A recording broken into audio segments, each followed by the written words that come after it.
Hello, everyone. This FAQ introduces the bridge installation setup and configuration of A10PG series PDU. As you can see, this example, we bridge the right, yellow PG98330, layer 2, to the left red PG98230, layer 1. For physical connection, please connect LAN 1 of layer 1 PDU, to the network switch. And connect LAN 1 of layer 2 PDU, to, layer 1 PDU LAN 2.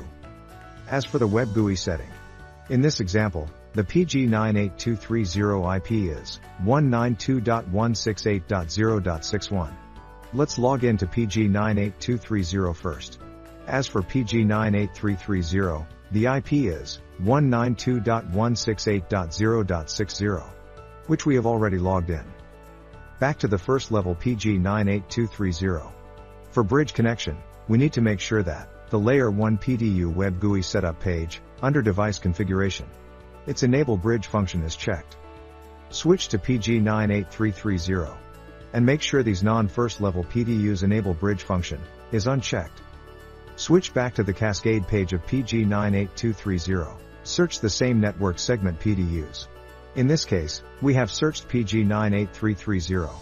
After fill in username and password, then say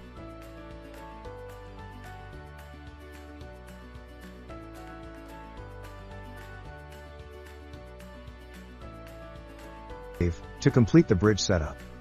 Let's switch to the energy page again. From the tree list on the left side, we can see that PG98330 has successfully bridged with PG98230. Next step, we use the tree diagram on the left-hand side to switch the power outlet control interface to the PG98330 control. This is the connection setting of A10PG series PDU bridge. Thank you for watching.